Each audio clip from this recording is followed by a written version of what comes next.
angifuni ukuthatha isikhathi eside. Okay, sanibonani bafethu. Ngithemba ukuthi niyaphila nonke nawe bethi ngiyazwakala. Ngithemba ukuthi niyaphila nonke. Igama lami ke mhlawumbe abangangazi. Umusenzo ungakwazi ukwenza isibongo lapha. Emhlovane. Mphanda ke ngakho ukuhlabelela lokhu ke lana bangisebenzisa lona leli gama likaNtencane. Bafowethu ngilana namuhla. Angizile susiza impi noma ukuzothenga abantu noma ukuzofaka abantu einkulumweni endabeni zami. Angisiye futhi umuntu mhlawumbe othanda ukuthatha indaba zakhe ayibeke emphakathini, kodwa ke uma ngabe zisuke mhlawumbe seyifikile emphakathini futhi seyifika ngendlela mhlawumbe yokuthi ngiyabona ukuthi khona la izogcina seyiphazamisa khona mhlawumbe indlela yokusebenza. Balekile ukuthi ngikhulume iside lami, yabo.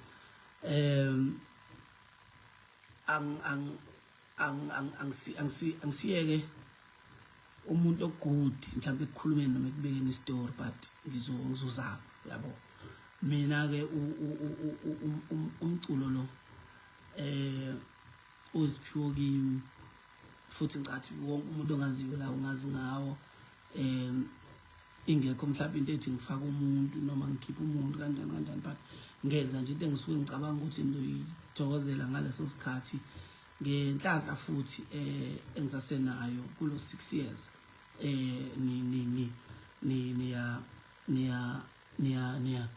Niyayithokozela. So ke ilaba futhi into yami angifuni ukuhamba kakhulu. Kunodaba engifisa ukulungisa sidlule kulona. Lokhu angikwenzeli ukuthi ngifuna isupport yenu. Angikwenzeli ukuthi ngifuna kube khona umuntu osesayidini lami, nginamasayidi angiyibi la ngecampini, but ngikwenzela ukuthi uma kwenzeka ngelinye ilanga kuphinda kuvela istory esikanje, mhlawumbe size sifike ekuthenini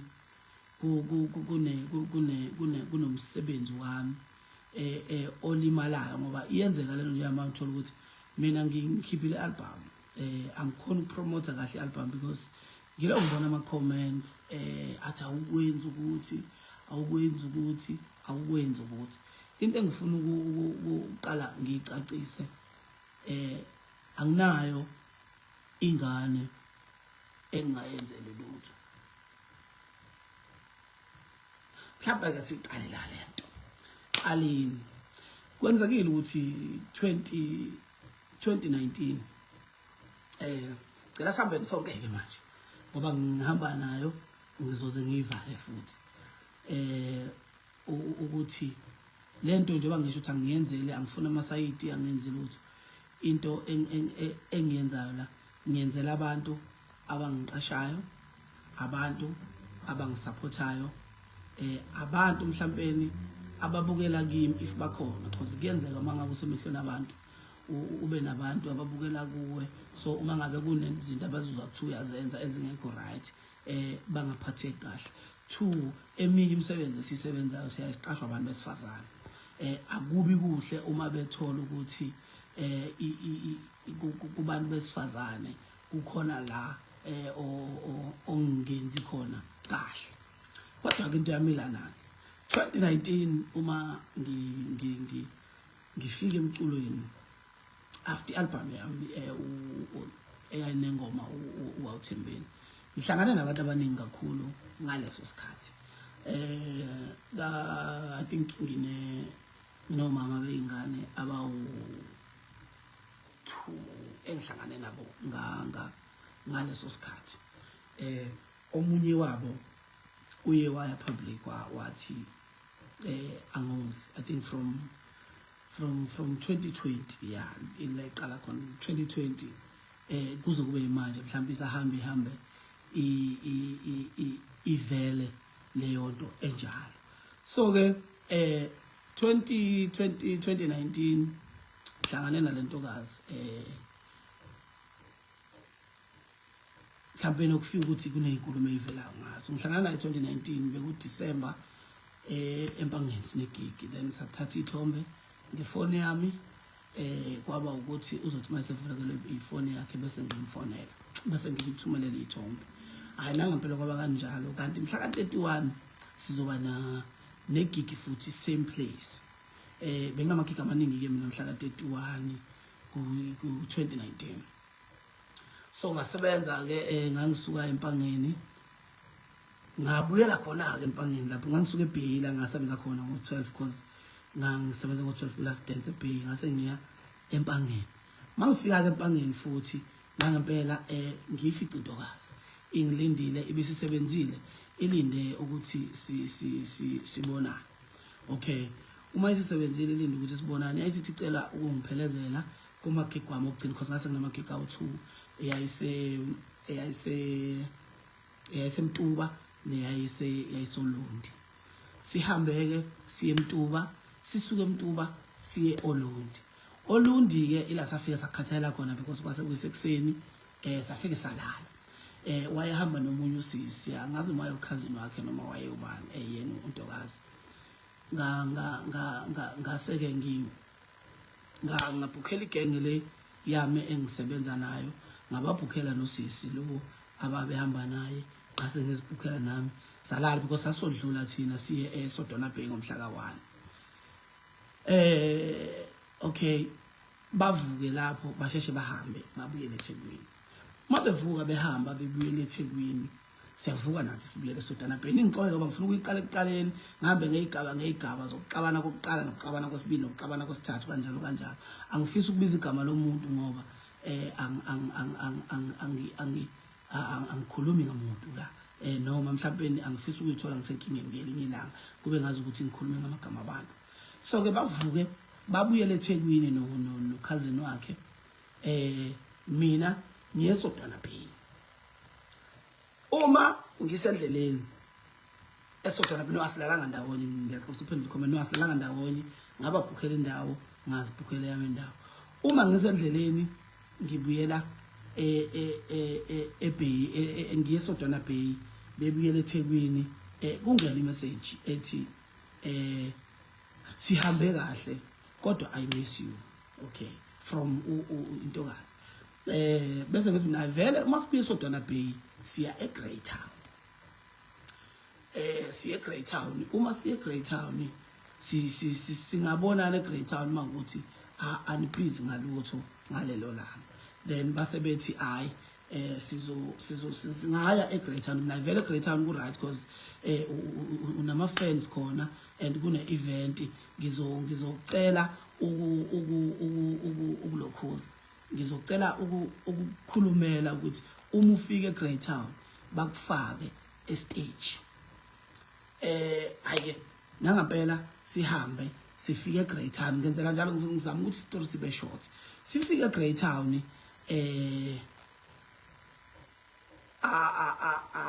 angene sifima sifike eGreytown. Okay, safika base bekade besilindile abantu because nama artist ayesephelile. Ngimcelele ukuthi angene estage wesaba futhi ngamthetha hayi la unama fans amaningi akuthanda angene estage aperform nangempela futhi ke because waye ne hit enkulu ngalesa sikhathi and abantu bayijabulela kakhulu. Uma siqeda ukusebenza okay masifika kwakunomngane wami engangazi ukuthi uyifan yakhe. Ngamcela umngane wami ngizocela ukuthi ungilalisela osise ngihamba nabo ngenxa zokuthi indawo ngithe ngiyabhuka eGreytown amaroom asekho. Ngebhadi sithe masiqeda ukuperforma umngane wami lo engangimcelile ukuthi alokhuze engangimcelile ukuthi amlalise shuthi washeshe wahamba wakushuthi wafuka walala ke endlini because ngathi ngiyamfonela masiqeda ukuperforma angisamtholi efonini and kwamele ukuthi ngizame elinye iplan lokuthi abangani bami because basuswe yimina eThekwini beze Great Town kumele ngibalalise ngacela kwenye ifamily esemadimadolo ukuthi ibalalise ngenhlanhla ke yayikhona indlu eyayikhona bahamba bayolala khona ngahamba ngayolala ekhaya uma ngiyolala ekhaya the next day ke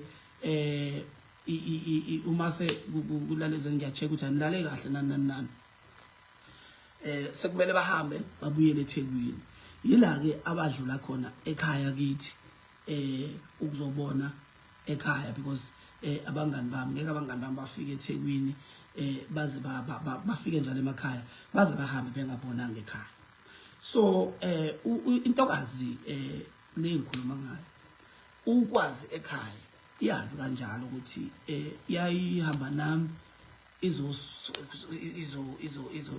izosebenza emhlabeni ke ekhaya bekunoma nodadewabo uma ke emehlweni vele ube ngasaboni kahle udadewabo ube friendly kakhulu ukuthi uma ngabe ngifika nomngane bekwenzeka ukuthola ukuthi bayaxoxa mhlawumbe bazagcina ethatha amanamba because umuntu obekhonzile ukufona ke udadewabo kama okay ke kuhanjwe kanjalo uhlukanwe then uma sifike eMdlovane futhi I think akuvumanga ukuthi abangani bami bahambe then sagcina eMdlovane futhi sabhukha sayithola indawo sabhukha futhi ngabhukhela mina ngabhukhela uGazi ngabhukhela bona nodadewabo babehamba naye hayi kwaba right futhi azange sikhulume kaMashelana azange sishelana because ngalesa sikhathi sasihloniphana ngendlela ezihlukene bavuka ngakusasa bahamba bayeThekwini uma bebuya futhi uma befika eThekwini kwaba ukuthi akuhlaleke eThekwini iThekwini yabhora nani bazophinda babuye beze eMdlovane because kuhlaleke ngendlela right eMdlovane hayi ke it's fine that's when ke kuqala khona into kamajola yabo so maqala into kamajola uJanuary uma kuJanuary qala into kamajola ngiyangifuna ukuyisheshisa ngaze ngimoshela idatha uma kuFebruary kuqala into kamajola ngoJanuary ngoFebruary kunomngane wami oneshow eGoli sahamba saya eGoli I think sahamba wayeneshow ngo14 February umngane wami sahamba kuyiTuesday masifike eGoli hayi zonke izinto eziright nani uma sifike eGoli zonke izinto eziright nani ntambama uma sekuzolalwa kungena ucall back efonini yami khumbula kahle futhi call back wakhona uthi please call Zinhle ila okwakuqale khona ke ukwazana kwami naye personal yokuthi kuvela ukuthi umuntu njani mangena lo call back angicela ukuthi ngibuyele kuwona because ucall back wentombazana ngithi le number ngiyisebenzisa kuma city cover nawo yonke into kufona wonke umuntu kubhaze wonke umuntu angikwazi ukuvele ngibuyele nje enambeni engayazi uyabo ngoba uzothi uyabuyela enambeni ongayazi athi umuntu ayibe ngifuna ukuncoma khawe usebenze kahle ngathi hayi kukulungile isuke lapho ke ingcabano kangangokuthi asilalanga ngalobo busuku ba Tuesday sifike eGoli asilalanga ngalobo busuku ba Tuesday kangangokuthi kwazi kwafonelwa ubafo lo owayene event ukuthi kumele ambhukhele ama flight abuyele emuva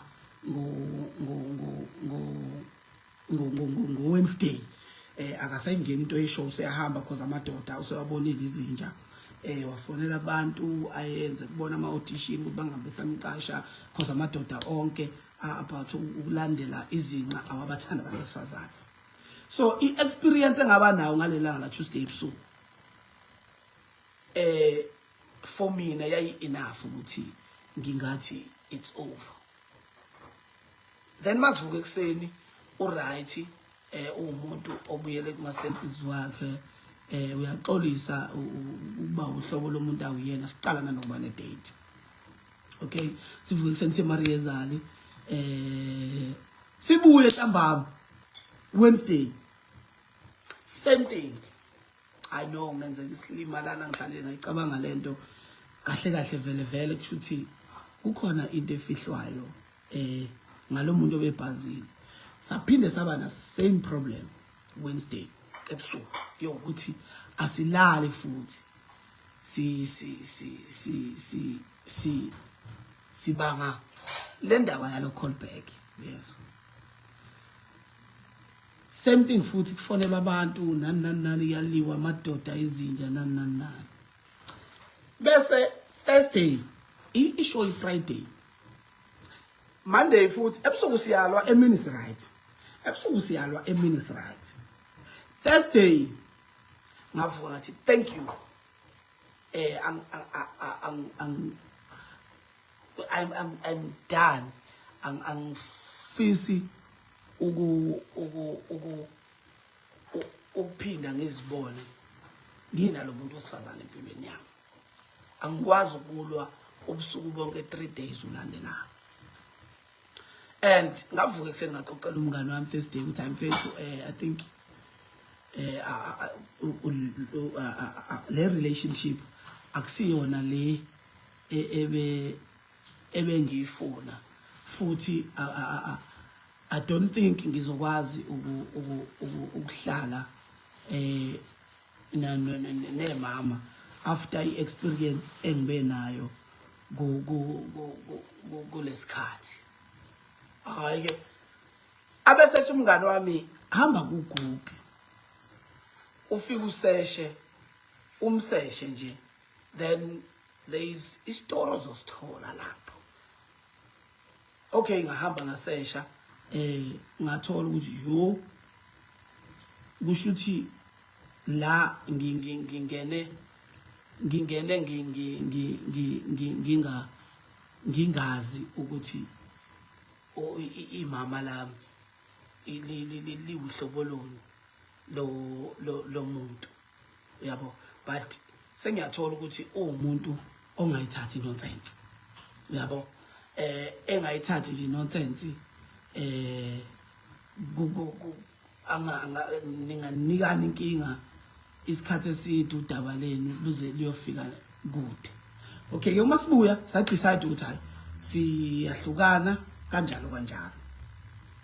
Angithi kushuthi masegoli phela bekuthi uma ngabe si right sixoxe njengabantu abathandanayo, simbathe futhi njengabantu abathandanayo.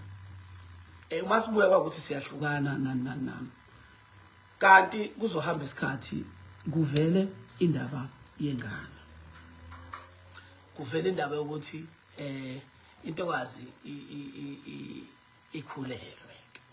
So uma kuvela indaba yokuthi intokazi ikhulelwe, sizama manje ke ukuthola iway forward ngoba ni-experience esibe nayo eGoli ithi sabantu manje abangaboni ngasolinye ngenxa zokuthi siphambanile kakhulu futhi ngangiqala ukuba ne-experience nje ya selokhu ngaba nje sebudlelwaneni bezothando.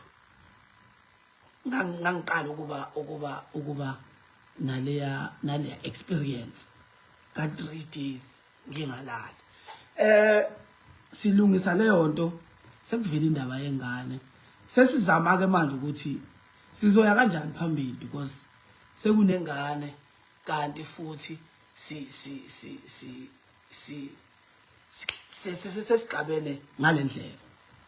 Uma kuvela indaba yengane sisalungisa leyo nto ngenza ifeature nomunye usisi nomunye futhi wabafowethu ocula gospel. Angizowabiza amagama abantu, ngenza ifeature nomunye usisi nomunye wabafowethu ocula gospel. Then angazi noma intokazi le engangibambisene nayo iyasola ukuthi kukhona into ewumjolo nalo sisi engicula naye. bese inboxa shuthi baze baxoxeke ithi wa ujolelani nendoda yami. Then usisi lo aziphendule ukuthi no, angijoli nendoda yakho, indoda yakho ijola nosibani bani. Yabo isho lo sisi lo etshela intokazi lena engangiphila nayo igama lentokazi noma lika sisi engase ngiphila naye ngaleso sikhathi. Iqale lapho ke indaba yokuthi akafuni lutho ke ezomhlanganisa nami futhi akakwazi ukuba nomuntu onamantombazane amaningi eceleni, yabo. Okay ke sibange leyo nto asho ukuthi yena umuntu okholwayo uzwana nezinto straight-forward, yabo. Okuwukuthi ke ngoba la ngithe ngizokhuluma iqiniso, angizili ukuzodefend, angizili ukuzokwenza njalo. Okuwukuthi uma kunjalo ngithuthi ke nami ngathi kwaku-wrong wami loyo ukuthi mhlawumbe ngibe nabantu abangaphezulu koyedwa ngaleso sikhathi. Kufike ke isikhathi sokuthi sixabana kanjalo, uyakholwa akazwana into ebhedile nani ucela ukuphuma, ngiphume kuye ngingakhulumi lutho nangento yengane ngingenzi lutho. Okay, ngase ke shuthi ke I think kwadlula ba 2 months ngazama ukuthi mfethu ingane yakhe yokuqala le I know mhlawumbe indaba ye pregnancy nani ayikho into yaziyo, but into ithi kumele kube khona into ezanywayo, asikwazi ukuxabana forever sinengane ngoba kungenzeka ugcine mhlawumbe uteta ngendlela engekho right if awuzange uhlangane nomuntu wesilisa isikhathi eside before ubeletha. Okay ke uyafeyila leyo mzamo because kwangathi siyaxoxa but wayengikwatele ukuthi sengitholile for 2 months sengiyalokhoza askisi sengizobuya manje ngizozama ukuzenza umuntu oright nani. Indaba ihambe izifike ekuthenini bekuyi COVID if ngaphosisi ngaleso sikhathi. iCovid kwakhona umuntu ongi-advise ukuthi asibe live more ku Facebook ukuze singaluza ama fans noma sihlale emehlweni abantu. Ngelinye ilanga ngangena kwi-panel eyayinabafowethu abakhona endimeni. Omunye bese thawu sizwa kuthiwa umithisi, uyabo. Mina angisiyena umuntu olokhuzayo, angisiyena umuntu okhonze ukuthi indaba zakhe ziye public. Njoba kuvela into ethi mina ngaphika ingane isuka from leyo live loyo ukuthi wathi sizwa kuthiwa umithisi, yabo. Ebese ngithi mina hayi akukho lapha engimithise khona, uyabo. Futhi ke uma kuukuthi kwakuyiphutha lelo ngifisa ukuxolisa futhi ngilivuma ukuthi kwaba yiphutha lami because angisibonanga isidingo sokuthi ngihambe ngiyovuma go live ukuthi kukhulunywe ngeindaba zami private, uyabo. Isuka lapho ke into ukuthi ngiphika ingane kuze kube kuthiwa ke ingane iyateta. Imina futhi umuntu owabalanda esibhedlela ngabayisa elokhuzaneni endaweni la ababezohlala kuyona. Ngafike ngashiya ngabashiya khona kwase ke kuba ukuthi isimo ayekusona ngaleso sikhathi because waye ne pain ukuthi aka mhlawumbe ezinye izinto zobhlungu abuzwayo ngiyilokhuzana ngiyimbangela yabo lobo buhlungu angihlala ngaye kakhulu ngafika ngabashiya ngashiya izinto ezayifuneka ngahamba ngase ngithatha inamba yomuntu owayekhona lapho ukuthi ngizoxhumana naye ezintweni ezidingekayo nani.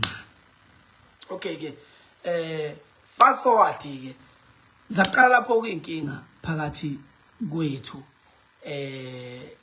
ngo sekunengane saqala lapho inkinga zokuthi ke manje asisaboni ngasolinye ngenxa zokuthi sibuyela back kulesa story so ukuthi ngimshiye ekhulelwe ekubeni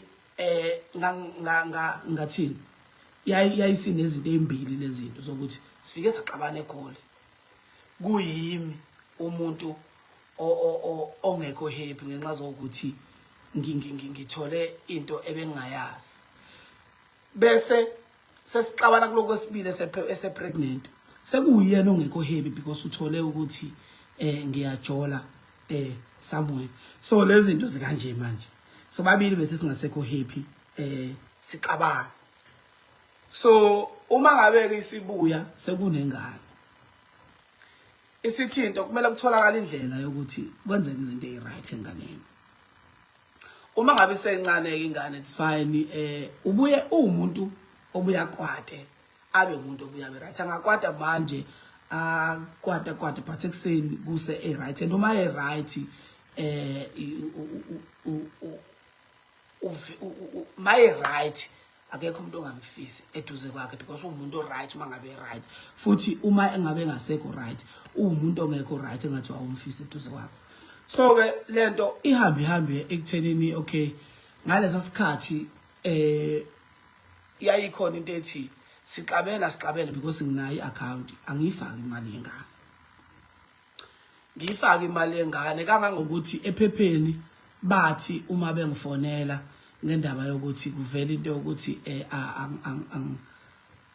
angiyodla ingane ngabanikeza ama proof ukuthi ingane ngiyayikhipha imali yengane yabo mina ke ngizokusho lokho because angisho ngathi angifuni ukuzibeka right mina anginayo imali eqondile yengane engiyikhiphayo ukuthi mhlawumbe lethe ngenyanga ngikhipha 1000 or 2000 or 3000 kuya ngokuthi imali kuleyo nyanga benginamalini ebese izingane zonke ngihlukanisela imali elinganayo zonke if kuukuthi imali enginayo inele ukuthi izingane kumele ithole 500 zonke ngizinikeza 500 ayikho ingane ekuthiwa ngizoyinikeza 3000 enye ngiyinikeza 1000 because izingane zonke ziyafana kumina so ke ngabanikeza bephepha i-proof yokuthi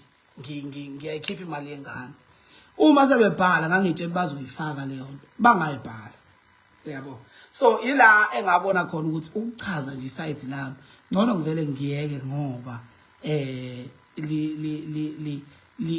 livela alisebenzi nibona bengithule sonke ke lesisikhathi okay ihamba indaba izifike ekuthenini sivumelana ngokuthi okay December 2023 ngoba ngifuna ukuyivala lento ingazibe into kakhulu December 2023 ngangifakela futhi ingane imali ka yempahla za Christmas okay ngebhadi ke likhona ngangenayo imali kahle because ngangade ngishonela umama uyabo ngangade ngishonela umama so ingane ngangifakela ama 3.5 yeah December 2023 ngifakela ama 3.5 okay futhi kwaba right bonke babonga because babesi understand isimo sami ukuthi anginayo imali so imali engane ka Christmas yempahla za Christmas kuzoba ama 3.5. Okay, kwenzeka ukuthi uma kufika kwadlula lapho, uma kudlula lapho wangifonela ngawo December, uyabo, wangifonela ngawo December ngokuthi uneyinamba eziningi. Uma sixabene ngiyablocker afone ngenye, uma sixabene ngiyablocker afone ngenye, uma sixabene ngiyafuya ngiyablocker afone ngenye, uneyinamba eziningi. Wafona ifoni ngayibambisa umuntu. Uma ngabe ifoni ngiyibambisa umuntu yasuka lapha inkinga yokuthi ifoni banje umuntu kanti uyena ofonayo, uyabona. Ekseni kwasa esekhaya nje ngasesitolo ngokuthi angizwani nokukhuluma futhi angizwani nedrama, ngadlula nje ngangakhuluma naye. Wayesesuka waya enhla komuzi ngasenhla kunoma wengane yami khona lapho. Wasuka waya kama wengane yami elapha ngasenhla. Ngiyafonelwa kuthiwa nangu eselokhuzana, nangu esekhanda inkinga phezulu kama wengane yami. Ngisuka ke futhi ekhaya ngihambe ngiye khona ngoba ngithi ngiyokhuza leyo nto leyo. Uma ngifika khona okay ngahlangana naye ke esehamba, wangivimba endleleni ngenxa ukuthi ngangihamba ngeveni, ngagibela udongeni ngadlulela ngale. Uma ngidlula wahlehlela emotweni yami. Ngitshela ngibheke kahle futhi ngizokhuluma iqiniso lodwa. Inhliziyo yami ke yonakala ngalela langa kangangokuthi ngacishe ngaphakamisa isandla futhi kube kuthiwa mhlawumbe ingane yayingekho. Ngangizosiphakamisa isandla because bese ngimbekezela isikhathi eside. Ngasizwa ukuthi kwakukhona ingane okuyona eyangikhuza ngayeka. Ngishilo ngathi angifuni ukuyibeka kahle la, ngifuna ukukhuluma iqiniso linje ngoba linjalo. Ukube kuthiwa yayingekho ingane mhlawumbe ngangizoyithola siphunyukile isandla ngoba leyanto yayisingaphezulu kwamandla ami, ngakhuzwa ingane. Okay, kudlule lapho uJanuary ngithi ngifonela umuntu athi nangu uma wengane yakho engicela imali, ethi ucela ngimboleke imali, ingane ayinazo izinto. Ngithi mina ayikulungile khuleka ngizolokhuza. Ebese ngivele ngifaka imali kwi-account yakhe. Angisazi noma yayi 1000 rand noma yayi 1.5 January this year. Cause lo muntu usengifonelile ukuthi nangu eboleka kuyimali, uthi ingane ayinakho kudla. Ngifaka imali yengane. I think kwadlula 2 days.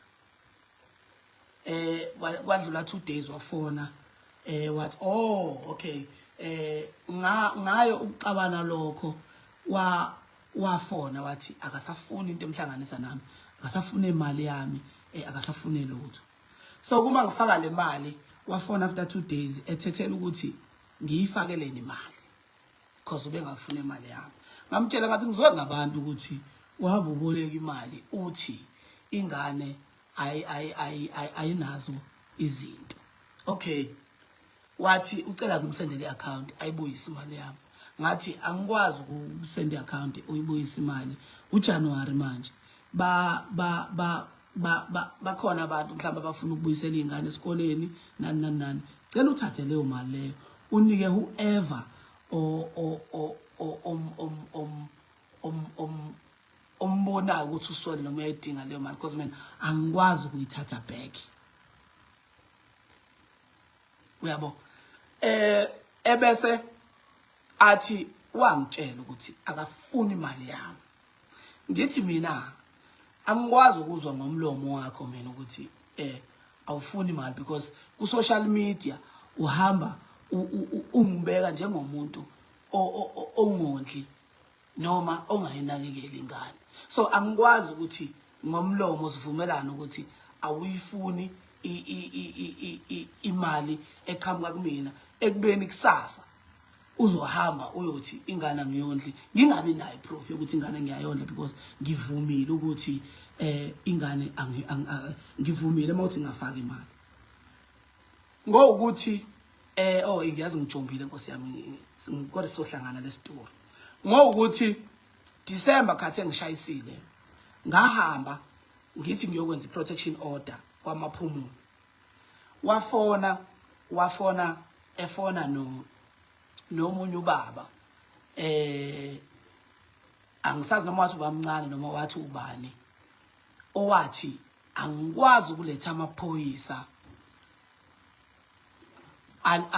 enze iprotection alethe protection order angikwazi ukwenza icala luthu uma sekufika amaphoyisa elethe protection order kubo kukama wengane kuzobe sengenza icala lesibili because icala lokuqala angihlawulile nginengane angihlawulile then sengiletha amaphoyisa bacela ukuthi ngiyeke iprotection order bazokwazi ukukhuluma naye bahlale naye phansi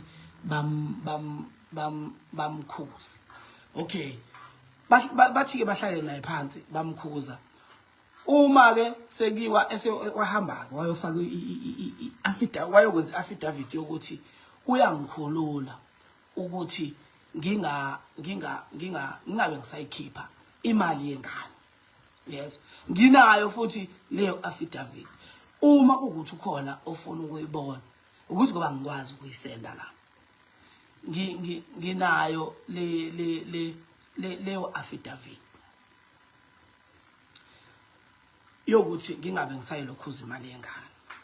Okay ke it's fine ngoba sekunento ephuma emaphoyiseni nani. Uma ngikhipha imali yengane, uma kuthi ingane ngiyinikeza 1.5 yalinganisa. Uma ukuthi ngiyinikeza 1.5 ingane zami, ngithatha lo 1.5 wengane le ngiubeke eceleni ukuze uma ngabe usufuneka ngikwazi ukukhipha. So ke lento yagcina isithi sixhumana ngobhuti wami because asisaxhumani thina siyaxabana.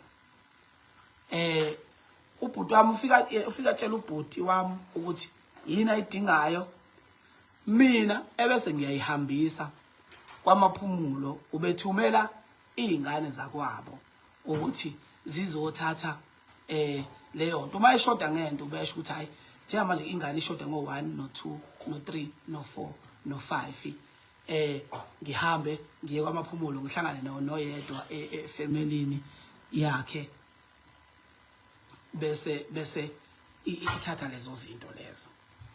Kwaya ngoJune lo makuvalwe ikole mhlawumbe nisibonile isithombe ngihleli khona nezingane zami. NgoJuni ngoba bekuvalwe ikole bengivakashise izingane. Askisi ngenkinga ke ukuthi ngokusho kwakhe uthi baba nengxabano ekhaya nomndeni wami. Angazi ngifuna ukumphikisa futhi nomndeni wami angifuna ukuphikela because ngangingekho uma kuqatshana. Ngokuthi baba nengxabano nomndeni wami wazi wa decide ukuthi ingane ingabe isangena ekhaya. So uma ngivakashelwe izingane okay siyaxhumana ngokwengane kanjalo. Uma ngivakashelwe izingane ngifike esinqumeni sokuthi kunezingane ezimbili ezihlala ekhaya zo3 kunezingane zo3 ezihlala ekhaya. So lezi ezivakashile akuzoba bikho fair for lezi ezihlala ekhaya ukuthi zona zihlele ekhaya noma kuvalwe ikole lezi ezisuka ngaphandle zivakashile. Bese ngithi hayi zizohlala iviki elilodwa ekhaya lezi ezivakashile isabona ekhaya bese ngeviki elilandelayo ziyahamba ziye eThekwini. Ngithumela ubhuti wami bafo ngicela ungisiza ungitshelela usisi ukuthi ngihambisa izingane ngizisa eThekwini eholiday uma kuukuthi ku right for yena ngoba la ekhaya azikwazi ukungena uma ukuthi ku right for yena ukuthi ingane ihambe eThekwini nalezi ezinye izingane ngizocela ukuthi kuhlanganwe khona eThekwini. Okay, abese ethi hayi akavumi, uyabo. Okay ke ngiyikhiphe lezi ezinye izingane zihambe ipheleke leyo trip. Uma kuphela itrip asende, I think angazi kwakushoda ama Coco Pops nobisi nani ngithi ngizolihambisa, ngilihambise. Uma ngilihambisa kungafiki izingane zakubo, kufike yena. Uma kufika yena ebese ngiyabhodla nje ukuthi ayi ibhlungu kodwa lento yokuthi izingane mayihlangene enye ayikwazi ukuba khona. Ebese kuba ukuthi futhi izingane uma ngabe ngenza izinto kukhona ingane kufanele ihlalise eceleni njalo, uyabo. Athi hayi ngiyakukhulula umusho njalo, ngiyayi-understand ipain yakho, kusasa vuka uyothengela ingane. Hayi ngithi ngiyabonga kakhulu, ngihambe ngiye ekhaya, ngibuye ngakusasa ngidlule ngimthathe. Wathi ucela ukuthi sisebenzise imoto eyodwa, uzobuya ngama-taxi uma ngabe sebenza. Njengoba ngisho ukuthi uma right uma umntanami uba right, yezwa, futhi uma engekho right usuke engekho right. Athi ucela ukuthi sisebenzise imoto yami, sihambe ngemoto eyodwa, uzobuya ngama-taxi. Hayi ke ngase ngithi okay kulungile-ke. Sahamba, uma sifike Stenga ekugcina manje ngizoyivala. Uma sifike Stenga sifike Stenga impahla zengane azikho ezi-right ngaleyo ndlela. Sihambe siyebhalitsha, sifike ilapho sakhe sayithola khona ke impahla zengane ezi-right. Sathenga ke impahla zengane kangokuthi ngaze ngabona amateku amahle abantu abadala ngawathengela uma umntanami, uyabo. Okay, I think imali engayispenda lapho close to 7,000 uma sengibala neyamateki akhe. Okay, bese I think kudlule 4 or 5 days wafona wathi usekucabange kahle ingane yakhe ayikwazi ukugqoka ama remainder alezi ingane. Sobe bafethu akhona yini ama remainder ka 7,000 kanti nginamalini if ukuthi ukuthenga impahla zengane ngemali engaphezulu ka 6,000